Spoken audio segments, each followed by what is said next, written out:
అక్రమ మార్గాల్లో విదేశాలకు వెళ్ళొద్దు, సమస్యల్లో చిక్కుకోవద్దు. అవి సమస్యలు మాత్రమే కాదు, సుడిగుండాలు. ఏదోలా వెళ్ళాలి అనుకుంటే వెళ్ళొచ్చేమో, కానీ తిరిగి రావడమే కష్టం. అక్రమ మార్గాల్లో అమెరికాకు వెళ్లి ట్రంప్ ఇచ్చిన షాక్తో తిరిగొచ్చిన వారు చెబుతున్న మాటలు. ట్రంప్ నిర్ణయం సరైనదా కాదా అనేది కాసేపు పక్కన పెడితే, అమెరికా ప్రభుత్వం అక్రమంగా ప్రవేశించిన వారిని వారి సొంత దేశాలకు ప్రత్యేక విమానాల్లో తరలిస్తోంది. ఇది కొంతవరకు గొప్ప విషయంగానే చెప్పుకోవాలి.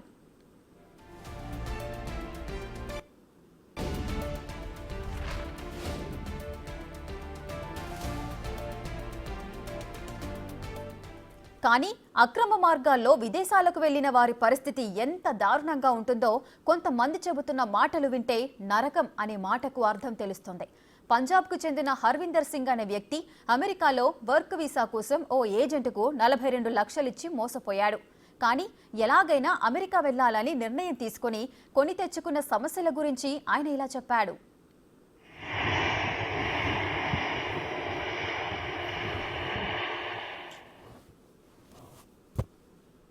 నా పేరు హర్విందర్ సింగ్, నాది పంజాబ్. వర్క్ వీసా కోసం ఓ ఏజెంట్కు 42 లక్షలిచ్చి మోసపోయా. ఎలాగోలా బ్రెజిల్ వస్తే పెరు విమానం ఎక్కిస్తానని ఏజెంట్ చెప్తే ఆయన మాట నమ్మి నేను బయలుదేరా. ఢిల్లీ నుంచి ఖతార్కి వెళ్ళా, అక్కడి నుంచి బ్రెజిల్కి వెళ్ళా. అక్కడి నుంచి అమెరికాకు వెళ్ళడానికి నరక యాతన పడ్డా. బ్రెజిల్ వెళ్ళిన తర్వాత విమానం ఎక్కిస్తామని చెప్పారు, కానీ అలాంటిదేం లేదు. ఓ ట్యాక్సీలో కొలంబియాకు, అక్కడి నుంచి పనామాకు తీసుకెళ్లారు. అక్కడ ఒక నౌక ఎక్కిస్తామన్నారు, కానీ అక్కడ ఎలాంటి ఏర్పాట్లు లేవు. 2 రోజుల పాటు అక్రమ మార్గంలో ఎక్కడికో తీసుకెళ్తున్నారు. తెలిసిన వారు ఎవరూ లేరు. అది మనకు తెలిసిన ప్రాంతం కాదు. అదృష్టం ఉంటే బతుకుతా, లేకపోతే చచ్చిపోతా అనుకున్నా. 2 రోజులు అలా వెళ్ళిన తర్వాత పర్వత మార్గంలో మళ్ళీ ఎక్కడికో తీసుకెళ్లారు. మెక్సికో సరిహద్దుకు వెళ్ళిన తర్వాత మమ్మల్ని ఒక చిన్న బోట్లో కుక్కేశారు. 4 గంటల ప్రయాణం తర్వాత బోటు తిరగబడింది. ఈ ప్రమాదంలో ఒకరు చనిపోయారు. పనామా అడవిలో మరొకరు చనిపోయారు. ఇన్ని సమస్యలు ఎదుర్కొని అక్కడికి వెళ్ళిన ట్రంప్ నిర్ణయంతో తిరిగి వచ్చేసా. ఇన్ని సమస్యలు అవసరమా చెప్పండి? అనుభవంతో చెప్తున్నా, ఎవరూ అక్రమంగా విదేశాలకు వెళ్ళే ప్రయత్నం చేయొద్దు. ఇవి హర్విందర్ సింగ్ చెప్పిన మాటలు. సుఖ్పాల్ సింగ్ అనే మరో వ్యక్తి కూడా ఇలాంటి అనుభవాన్నే చెప్పుకున్నాడు.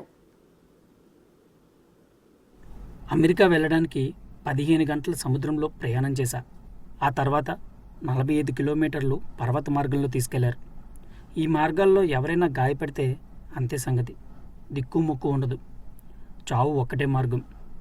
అదృష్టం కొద్దీ నేను ప్రాణాలతో మిగిలా, కానీ చనిపోయిన వాళ్ళు చాలామంది ఉన్నారు. వెళ్ళే దారిలో ఎన్నో శవాలు చూసా. అవన్నీ భరిస్తూ మెక్సికో సరిహద్దు దాటి అమెరికాలో అడుగు పెట్టే ముందు మాలో ఉన్న ఓ వ్యక్తి అరెస్ట్ అయ్యాడు. అంతే, మమ్మల్ని తీసుకుపోయి చీకటి గదుల్లో పడేశారు. 1 కాదు 2 కాదు, 14 రోజులు సూర్యుడి జాడే తెలియని గదిలో నరకం అనుభవించాం. అందుకే ఎవరూ అక్రమ మార్గాల్లో విదేశాలకు వెళ్ళొద్దు.